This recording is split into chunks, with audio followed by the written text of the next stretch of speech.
ഫസൽ ഹസൻ എഴുതി RJ ശരത്ത് സംവിധാനം ചെയ്ത ഔസേപ്പിന്റെ ഒസ്യത്ത് എന്ന സിനിമയെ കുറിച്ചാണ് ഇന്ന് റിവ്യൂ പറയുന്നത്.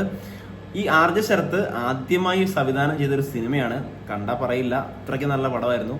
ഒരുപാട് ഇമോഷണലി കണക്ട് ആകുന്ന രംഗങ്ങളും എൻഗേജിങ് ആയിട്ടുള്ള ഒരു സിനിമയായിട്ടാണ് ഔസേപ്പിന്റെ ഒസ്യത്ത് തോന്നിയത്.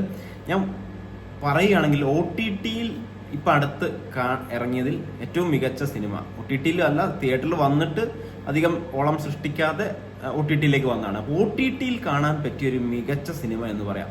അതായത് ഇടുക്കിയിലെ ഒരു അച്ചായൻ കുടുംബം, അതിൻ്റെ ഒരു പ്രായം ചെന്ന ഒരു അച്ഛനായിട്ട് നമ്മുടെ വിജയരാഘവനുണ്ട്. മക്കളായിട്ട് പ്രധാനമായിട്ടും വരുന്നത് കലഭവൻ ഷാജോൺ, അതുപോലെ ദിലീഷ് പോത്തൻ. ഇവർ തമ്മിലുള്ള ആ കെമിസ്ട്രി ഉണ്ടല്ലോ, ഒന്നങ്ങ് അടിച്ചേക്കാം, രണ്ടങ്ങ് അടിച്ചേക്കാം എന്നൊക്കെ പറഞ്ഞിട്ട് ഒരു കുപ്പിയൊക്കെ എടുത്ത് ഇരുന്നിട്ട് ആ ഒരു സംഭവം അത് വളരെ മികച്ചു നിന്നു. എനിക്ക് ഇത് കണ്ട് അല്ലാണ്ട് കണക്റ്റഡ് ആയിപ്പോയി. ഈ സിനിമ ഒരു 2 മണിക്കൂറുള്ള ടൈം ഫുള്ള് ഇവർ തമ്മിലുള്ള ആ ഒരു കെമിസ്ട്രിയും കാര്യങ്ങളും വളരെ മികച്ചായിരുന്നു. ലെന അഭിനയിക്കുന്നുണ്ട്, അതുപോലെ കനി കുസൃതി ഒരു പോലീസ് റോളിൽ വന്നിട്ടുണ്ടായിരുന്നു, നന്നായിട്ട് ചെയ്തു. ആകെ മൊത്തം നോക്കുവാണെങ്കിൽ നമുക്ക് തിയേറ്ററിൽ അല്ലാതെ നമുക്ക് വീട്ടിലിരുന്നൊക്കെ OTT കാണുകയാണെങ്കിൽ തന്നെ ഒരു ത്രില്ലിങ് സിനിമ എന്ന് പറയാം. ഞാൻ ഇങ്ങനെയൊന്നും പ്രതീക്ഷിച്ചില്ല. ഞാൻ ഈ സിനിമ ഒസ്യത്ത് എന്ന് പറഞ്ഞാൽ മരണപത്രമാണ്. തുടക്കമൊക്കെ ഞാൻ പ്രതീക്ഷിച്ചതുപോലെ തന്നെ വന്നു. ഒരു കുടുംബം, അച്ചായൻ കുടുംബം, അപ്പം അവിടെയുള്ള ഈ മരണപത്രം അതായത് ഈ സാധാരണ നമ്മൾ സിനിമകളിലൊക്കെ കാണില്ലേ, പണം തട്ടിയെടുക്കാൻ വേണ്ടി മക്കൾ നടക്കുന്നു. അപ്പം അങ്ങനെയുള്ള ഒരു സംഭവങ്ങളൊക്കെ ആദ്യം വന്നപ്പോൾ ഞാൻ വിചാരിച്ചു ഒരു കോമൺ പടമായിരിക്കുന്നു.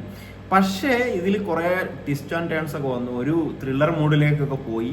വളരെ മികച്ച സിനിമ. നിങ്ങൾക്ക് തീർച്ചയായിട്ടും ഈ സിനിമ നമ്മുടെ ആമസോൺ പ്രൈമിൽ കാണാവുന്നതാണ്. നിങ്ങളുടെ സമയം ഒരിക്കലും ഈ സിനിമ പാഴാക്കില്ല എന്ന് എനിക്ക് ഉറപ്പാണ്. ഇതിനകത്ത് ആ ഒരു കോമ്പിനേഷൻ, ഷാജോന്റെയും ആ ഒരു ദിലീഷ് പോത്തന്റെയും കോമ്പിനേഷൻ ഒരു ശരിക്കും പറഞ്ഞ ഒരു ബ്രദേഴ്സ് ആയിട്ട് തന്നെ ഫീൽ ചെയ്യുന്നതാണ്. അതുപോലെ നമ്മുടെ വിജയരാഘവന്റെ കാര്യം പിന്നെ പറയേണ്ട. അദ്ദേഹം കുറച്ച് പ്രായം കൂടുതലായിട്ടാണ് അതിന് അഭിനയിച്ചത്. അദ്ദേഹത്തിന് പിന്നെ എത്ര പ്രായം വരെയും കൂടുതലായിട്ട് അഭിനയിക്കാൻ പറ്റുന്ന ഒരു പ്രത്യേക ക്യാരക്ടറാണ്.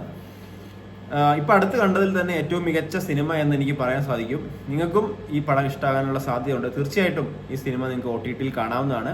ഞാൻ റെക്കമെൻഡ് ചെയ്യുന്നു. Thank you for watching. ഇപ്പോൾ ഇത്തരത്തിലുള്ള സിനിമകൾ ഒക്കെ ആയിട്ട് വരാം.